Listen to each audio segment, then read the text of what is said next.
Bismillahirrahmanirrahim. Nahmaduhu wa nusalli ala rasulil kareem, amma ba'd. In shakartum la azidannakum. Sadaqallahu al-azim.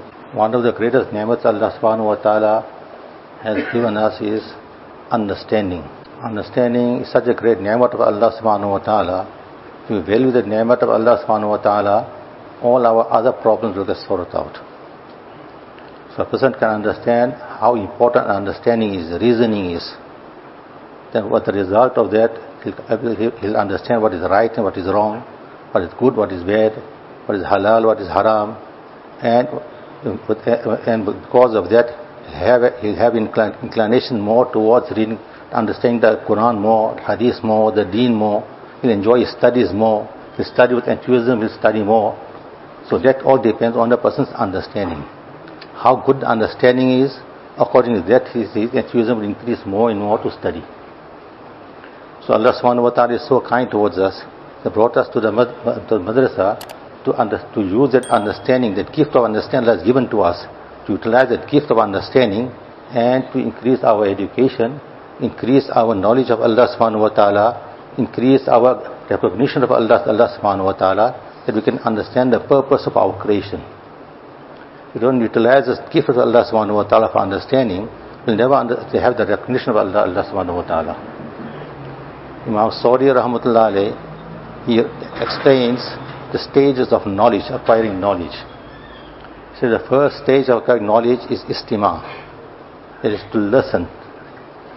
The knowledge of wahi will not be recognized without listening from the ustad, the knowledge. It's important that we listen by ustad, then that knowledge of wahi will be recognized. And Allah Ta'ala has given us that opportunity in the madrasa to study by our ustad and learn the deen from him, so that knowledge will be now recognized. So the second stage after this is insat, to absorb it, to ponder what has been taught to them. So after listening carefully from the ustad, now you got to ponder what you have heard from the ustad, what you have learned from the ustad now. Try and digest what you have heard from the ustad now. And a person doesn't digest what you have learned from the ustad, then that person will not be successful. So you got to digest what you learn from the ustad also at the same time. And the third stage of acquiring knowledge, he explains, is to remember, to memorize what you have learned. If a person acquires knowledge, hasn't memorized the knowledge, has taken it, then he won't benefit from the knowledge. That's why we said the person who acquires knowledge, and from the knowledge he doesn't get the recognition of Allah subhanahu wa ta'ala, he don't get khashiyat, he doesn't get the fear of Allah subhanahu wa ta'ala within him, it means that person hasn't benefited from the knowledge Allah has given to him. It's important that we memorize the knowledge we have got. Without memorizing the knowledge, you can't derive benefit from the knowledge you acquired. And the fourth step after it says amal, to practice on what we have learned. So first stage is to istima', to listen from the ustad properly, carefully. Second stage now to absorb the knowledge which was acquired from the ustad. And the third step now is to memorize it. And after the fourth step comes to practice upon the knowledge. But normally human beings are so much in a hurry there, they forget all the first three steps and only want to go to the fourth step to practice now, and they leave that also out. They go on to the fifth stage. First stage is big nashar, to propagate the deen. So they got so much of josh to propagate the deen, and they forget the first four stages, which is not correct. So when you practice on the deen, what we have understood now, that's what is required from us. Then we sugar to Allah subhanahu wa ta'ala for the knowledge Allah has given to you. Like for example, we'll see, take assessment of ourselves. Before coming to this Darul Uloom here, we were in our maktab, we were studying. And in the maktab we had small kitabs, we learned on the small kitabs. And the small kitabs in reality are big kitabs, that was our foundation, that was.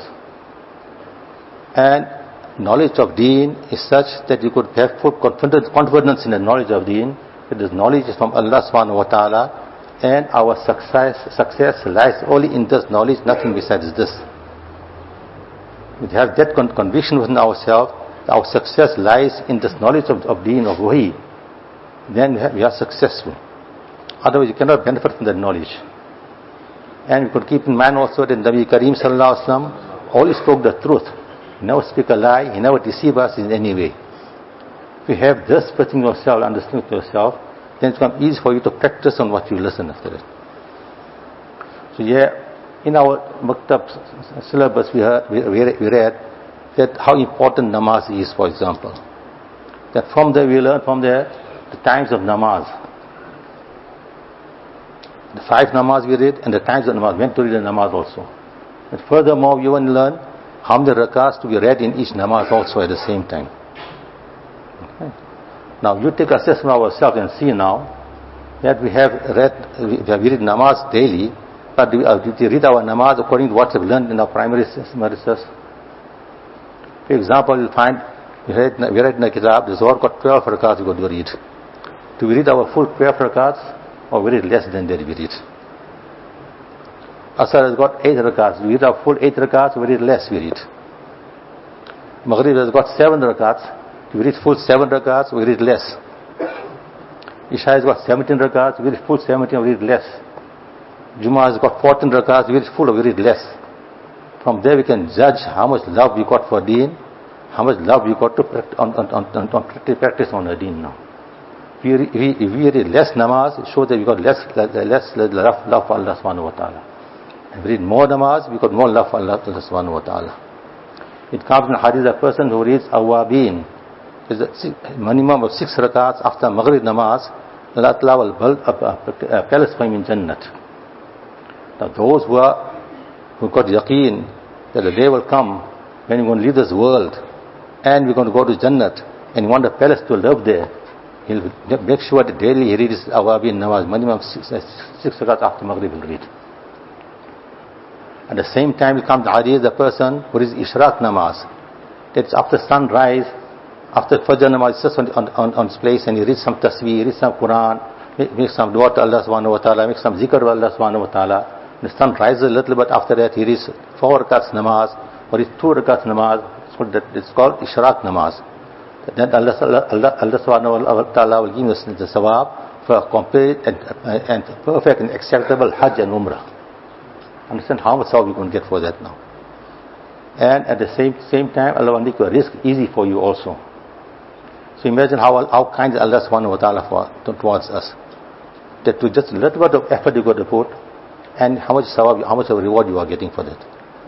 So if you have just in ourselves that definitely we are going to die one day, and we're going to go to Allah subhanahu wa ta'ala, and from there, and Jannat, Hazrat Ibrahim alayhi salatu wasalam gave the message to the ummah of Nabi Kareem sallallahu alaihi wasallam that Jannat is a barren land, and the trees that have been planted in Jannat, well, the Subhanallah you read, Alhamdulillah you read, Allah Akbar you read.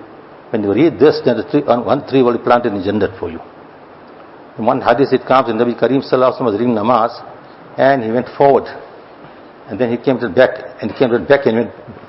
So after the namaz, the Sahaba Kiram asked Nabi Kareem sallallahu alaihi wasallam, we saw you doing something very different today. Must we also do the same thing in namaz? So Nabi Kareem sallallahu alaihi wasallam told him that no, I was in namaz, I saw the scene of Jannat in front of me. So I went forward towards Jannat and I saw a bunch of grapes.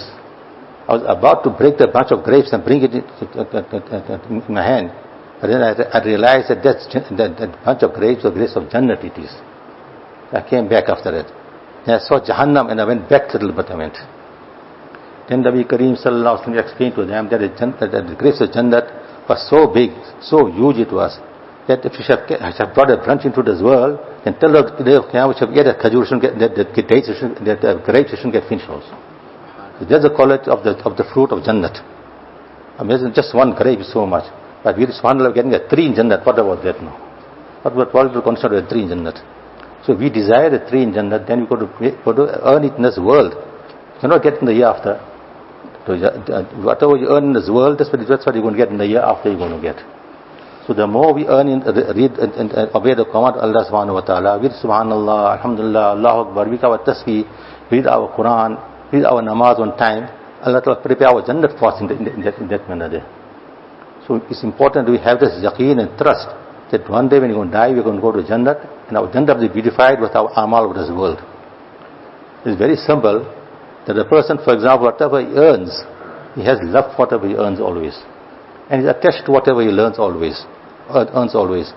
So then he wants to take direct benefit from whatever he has acquired from his earnings. That's a natural thing in everybody. There was one place, there was one person, in that area, one pious person went to that area. So he went to go and meet the pious person, and he told the pious person that I got a very funny feeling within myself, that I just get frightened when I hear the name of death. I get very frightened. I just get frightened. I don't hear the name of death at all. Have you got any cure for me for this? So this pious person asked him, what work do you do? He said, I'm a businessman. He said, okay, what you do? Wherever there is avenues of taking part in work of goodness, take part in whatever it is. Do this for the timing. So he got very happy. He said, it's very simple, very easy for me. I got enough money. I know how to take part in good work. So wherever there's a masjid people, he take part in the masjid. Wherever there's a widow, help the widow. Where there's orphan, help the orphan. Help the poor person, the hungry person, help everybody. Just this whole year was doing that. Following year, when the pious man came back to the town again, he went to go meet the pious man again. And now he tells the pious man that I don't know how the change took place within myself. Now I feel the quicker I leave the world, the quicker I die, the better it is for me. I don't know how the change took place. How can you explain me this? So the pious man said, when you achieve your object, why don't worry for this? I don't know how to understand. I never read any wazifa. I never make any mujahada. I did nothing. How did it happen? So the Buzzard explained to him that, look, it's natural that the person earns, a person wants to see the result of that. For example, you're earning and got your wages now. You got so much wages now that now you can buy your own car. So you won't drive around in a taxi now, in a hired car now. You buy your own car, drive in your own car. You're going to drive now. If you got enough money, you buy your own house. You won't stay in the rented house. You stay in your own house. You're going to stay now. Whatever you earn, you got attachment with it, and you take benefit from that. So now, when you're staying in this world all the time, you are not preparing for the year after. You got that attachment to this world only. That's why you were only worried of the world and can be frightened for the year after. Now, when you took part in the year after, you send your money forward to and akhirat. You send all the money now, but because of that, your heart is turned towards, I want to see my benefits in the year after. So now, if you are happy to die now, you can see your benefits in the year after. It shows how important it is for us to prepare for the year after. And we all know that the year after is a reality. People in the world have got different types of ideologies, different thinking they got. They disagree on many things, they disagree. But one thing they never disagree on, death. All know death is a reality. So people say, the atheists will say there's no Allah subhanahu wa ta'ala, they'll say also. They got different opinions and all that. But concerning death, even atheists will believe there is something like death there is. So when something where everybody agree on, why don't we prepare for the death? And preparing death is in this manner that we do our good work in this world. That's how we prepare for our death, we prepare like that. So Nabi Kareem sallallahu alaihi wasallam came to the world and he gave us a focus of the year after. It's called Qctober akhirat. And a person has got the tasawwur of the akhirat, has got the focus of the year in his life, and the person will never do wrong after that. He knows he's got to go to in the year after, he's accountable for all his actions and deeds within the world. So the result, when he got that focus in his mind, he'll stay away from all types of sins, all types of guna, all wrongs, he'll stay away from there, because he knows my purpose and object is to prepare for the year after now. Prepare for the grave now, we've got to prepare. So now we see from here now, that we take account for ourselves now, what is the condition of our namaz? How much namaz and nafil namaz are we reading on? It comes in the hadith that first we read our farz namaz. On the day of Qiyamah, Allah Ta'ala will take account for our farz namaz. And if there's a deficiency in our farz namaz, Allah Ta'ala will make up the deficiency with nafil namaz. If we got no nafil namaz, what is going to happen then? It's very important that we try to read more nafil namaz, especially as students. Your responsibility is to make yourself while you are a student and not to spoil yourself. While you're a student, you make yourself, then you are made. But you want to spoil yourself, then you are spoiled. So as a student, if you're going to rectify your bad habits and change yourself for the better in this world while you are studying, then the rest of your life you're going to do good work. It'll be easy for you to reform yourself and to do good work. But while you are studying and you're not going to reform yourself, you're going to spoil yourself with bad habits, then that bad habits, after leaving the madrasa, after qualifying also, very difficult to correct these bad habits afterwards. So this is a time for you to either to make yourself or to spoil yourself. So understand this time is very crucial time in your life where you got to make a decision how you want to live your life. If you want to adopt good habits, good manners, and do good things while you are studying, that habits will remain with you all the time. For example, you'll find somebody reading namaz, for example. Do you ever have the desire in yourself to also read namaz like this person reading namaz now? See what beautiful namaz. He's also reading namaz like him. But this person reading Awabin, for example, must I also read Awabin or not? Those thoughts must definitely come in a student's life, that he must improve himself day by day by doing extra good actions he must do. Then that student will be progressing in his life. So, whatever, in other words, we could take an assessment of yourself and see how we are progressing in our lives. If you go to progress in our life, then you are successful. If you don't the progress in life, then you are not successful. So, in other words, our responsibility now is to take assessment of our lives and where we are faltering, where we've got bad habits within ourselves, trying to eradicate the bad habits while you are a student. Then the good habits will be ingrained in you all the time. And at the same time, remember also that you have come to the madrasa to come and study. How did you come? Your parents sent you to come and study. They have great love for you. They have great hopes from you. My son will go to the madrasa. He will study the deen. After studying the deen, he's going to teach us something and benefit us in some way also. So our responsibility is what now? After they were so kind to us, they sent us to the madrasa to come and study. They absolved us of all responsibilities. So what is our responsibility after that now? Our responsibility is when we go home in the holidays, we impart the knowledge we acquired to them also at home also. We could explain to our parents, look, this is how we learned the madrasa to read our namaz. This is how we learned how to make wuzu, how to make ghusl. This is how we learned how to read the Quran. To teach them in home that what we learn in the madrasa, let me help you, let me share what I have learned in the madrasa with you, so they can also benefit at home. Then you fulfill the rights of the love for your parents, the love for your brothers and sisters at home, for your family people, for your neighbors. You fulfill the rights. You could not impart that knowledge to the people around you when you go home. It's important that we understand this, and we are thankful to Allah subhanahu wa ta'ala. Allah will even bless you more and more. So keep this in mind, that our responsibility is to acquire this deen, improve ourselves, and then improve somebody, have a chance to improve somebody else's life also. Because if you want to encourage somebody to do something good, and they're going to practice on that good things till they are alive, even if you pass away, you're going to get the reward for whatever you have taught somebody. Now the hadith that person passes away, then what will help him? If he left a good, a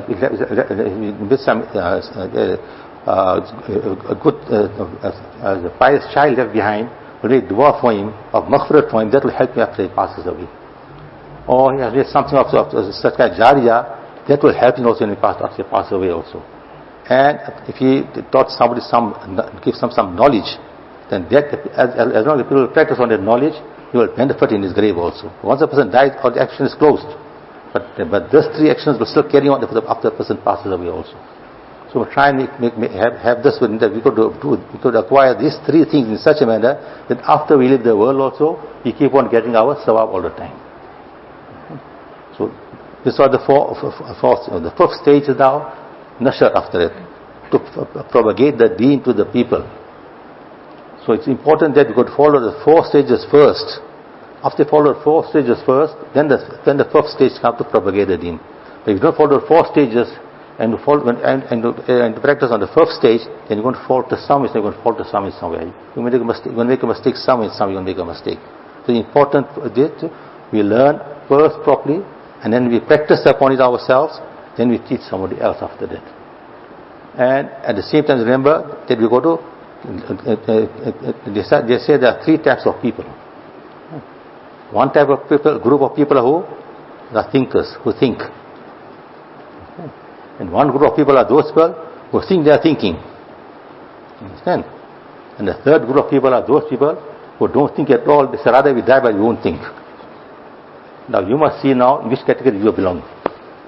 Understand? What is the idea? Where you want to belong to? Third category. Yeah? You're still not speaking, you're not understanding what it is. Yeah? So what's the first category? Yeah? What's the example of that? Yeah? That you don't know. You can't think of that. So let me explain to you. Maybe you'll understand better, inshallah. Thinking means what?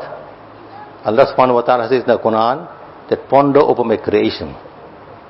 The one who ponder over the creation of Allah subhanahu wa ta'ala is a thinker. Understand? Because Allah ta'ala said ponder over the sky, for example. How beautiful the sky is. How huge the sky is. How Allah ta'ala made the sky without pillars. How Allah ta'ala made the sky without any maintenance. There's no cracks in the sky for so many years. So see how great the sky is. Allah ta'ala made the sky. In the sky Allah ta'ala put stars. Allah put the moon also, the sun also, and other galaxies also. Understand? So all those things Allah put in the sky for our benefit. Allah put all this. The sun rises on this time, sun sets on this time. Is there anybody in the world can stop the sun from rising? Is there anybody in the world can stop the sun from setting? Nobody got that power. Is there anybody who can make day into night, night into day? Nobody got the power. That shows that there is one being who is controlling all the things. That is Allah subhanahu wa ta'ala. When you understand that, then definitely your heart will give witness that Allah subhanahu wa ta'ala is one, is so powerful, is only Him who could worship, nobody besides Allah subhanahu wa ta'ala. Then you enjoy that ibadah of Allah subhanahu wa ta'ala because you understand who Allah subhanahu wa ta'ala is and the power of Allah subhanahu wa ta'ala. So you think in that manner, then you'll find the earth. Allah made the earth. Ponder over the earth, how Allah made the earth. Imagine if the earth was made of quicksand, what happened to us? But Allah made the earth such that you can walk on the earth also. The earth is stable. And the earth grows vegetation for us to eat. And at the same time you'll find the earth will find when the rain comes, it will grow vegetation. When there's no rain, it will become dry. A tree in winter looks very dry. It looks as if it's dead already. But once the rain comes, and when the atmosphere is good for the tree will start becoming green again, to bear fruit again and benefit you again. So these are all the powers of Allah subhanahu wa ta'ala. You ponder over the powers of Allah subhanahu wa ta'ala. You'll come close to Allah subhanahu wa ta'ala. You will have the recognition of Allah subhanahu wa ta'ala. That recognition alone of Allah subhanahu wa ta'ala will encourage you to do more good work always then. So you're going to ponder over the creation of Allah subhanahu wa ta'ala all the time. Those people are real thinkers, in other words. If you look at, for example, you'll find fruit, for example. How is a fruit Allah ta'ala made it? The rain comes down, the tree gets green, it bears blossoms, then the fruits start growing, fruit grows, and fruit gets ripe with the sun. And now, to put color onto the fruit, Allah has got the stars, the moon for that. And then to put sweetness into the fruit, Allah has got the stars for that. Allah has got. Imagine now, all the things Allah created is what? For our benefit. The stars in the sky, Allah has made for what? To give us guidance. The person is lost. For example, you see the stars in no direction. We say it's north, we say it's south, and how to conduct your journey. So all that Allah has made for our benefit, everything. What are we created now? We are created to worship Allah subhanahu wa ta'ala. To obey Allah subhanahu wa ta'ala. That's what we are created for that. So if we are thinkers, we ponder over everything, we have that recognition of Allah subhanahu wa ta'ala, the ma'rifat of Allah subhanahu wa ta'ala, and then we have a direction in our life, but how to conduct our lives. So that is the first category of people who are thinkers. And they think properly, and they know how to think and how to solve problems. Whenever a problem comes, they know what the law of Allah subhanahu wa ta'ala, and according to the law of Allah subhanahu wa ta'ala, they'll solve their problems. So those are real thinkers. The second category of people who think they are thinking, but really they are not thinking. Example of that is like, for example, is one person is telling his worker that, see, I'm going for some work, I got a stove on in the masjid, the milk is going to boil just now. Understand? So now he's sitting and look at the stove and the milk. Now the master has gone for some work, and he comes back, what he sees now? He sees that the milk is overboiled already, over the stove, and spoiled the milk, the stove already, and the milk is gone finished in the inside. It's gone dry inside already. That's what happened. He said, you told me to look at the milk, I saw the milk. You are thinking also. And I'm seeing, look at the milk. But he never think that, as I see that when the milk boils, off the stove. Save the milk after that. He couldn't think that much. But he was thinking, but he think incorrect. Understand? Another example, for example, is one person was going in safar. Understand? And olden days travel on animals. He had his horse, he had his belongings on the horse, and was traveling. So at night, they want to put up somewhere. So the master said, I think there's a good spot, we can stay the night here, and tomorrow morning we can continue our safar tomorrow morning.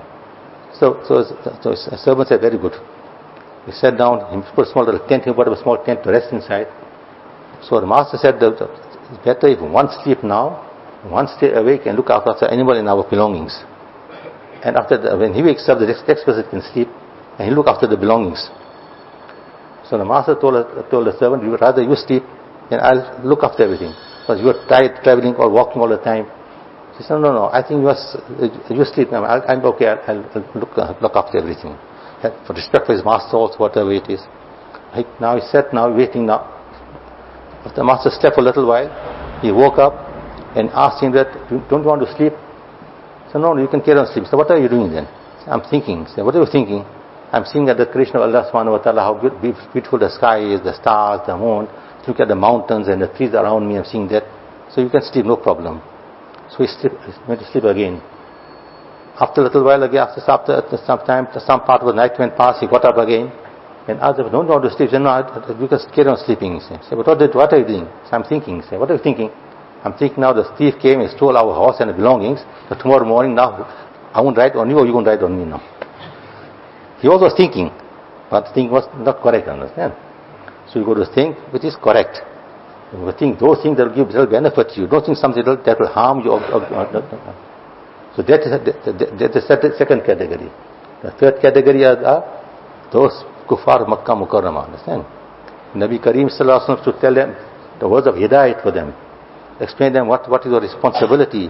Worship Allah subhanahu wa ta'ala. Bring iman on Allah subhanahu wa ta'ala. What they should say? That you can tell us whatever you want to. You're not prepared to think at all. Rather you go to Jahannam, but you won't think. You won't accept his iman at all. So don't become like that, so arrogant, that no, you don't want to think at all, and you don't accept the truth also at the same time, and you prepare for our loss. So try and become thinkers where we can think properly and understand what is right and what is wrong, what is good and what is bad, what is halal, what is haram, and how to conduct our lives in a proper manner. Try and become that type of people. And others, when you study properly and you achieve this, then you will know that you have achieved something good in life. But if you haven't achieved this, then you haven't achieved something good in life. A person's nature to hurt somebody, to harm somebody, to be jealous of somebody, to be greedy, that type of habit, those habits are called akhlaq razila, are called bad habits, bad traits in the person. You could get rid of those things from a person. You could have good habits within yourself. As a student, our responsibility is that now, to get rid of the bad habits and inculcate good habits in place of the bad habits. Then you are a good human being for them. So we could try to become good human beings. In our car, we find one our Buzurg was Molana Hazrat Sahab Thani Rahmatullah Ali. Very Buzurg he was. He did a lot of work for Deen also. And his main motto was, the person must become a good human being. So you want to become a Sufi, you want to become a pious person, go to other people, he said. But to become a good human being, you come to me, I'll teach how to become a good human being. In other words, you must understand the rights of people and fulfill the rights of people. That is more important than anything else. One incident of Maulana Tango Rahmatullah alayhi, say one person, he was his murid, he stayed by me, he underwent all the spiritual exercises. After he got khilafat and he went home. After he went home, after some time, he came back now to meet Tango Rahmatullah alayhi. With his small son he came. The son was about 13 years old. The Tango Rahmatullah alayhi met him at the door of the Khanka, and got very happy, welcomed him, asked him, how did you come? He said, I came by train. He said that, how much did you pay for your son's ticket? He said, I paid half the price for his ticket. What is his age? He said, he's 13 years. What's the rule of the train company? The company's rule is when the child is 12 years old, he pay half the fare. When he's over 12 years, he pay the full fare. He said, why do I pay half the fare when he's 13 years old? So he told us, he looks short in size. He's like a 10-year-old child, short in size, doesn't matter. See, if you can deceive a company by speaking lies, then how will that iman help you in your grave tomorrow? So if there's a case, you cancel your khilafat also now, go back to the station, buy a ticket, another half ticket, and tear the ticket up. They don't violate the rights of the company. So to understand, to become good human beings is very important for us. That to learn how to remember one another's rights and to fulfill one another's rights. That is most important for a person to learn that. That we learn in a madrasa. When you come in a madrasa, we learn those things we learn. So you pay attention to all these things there, then inshallah you will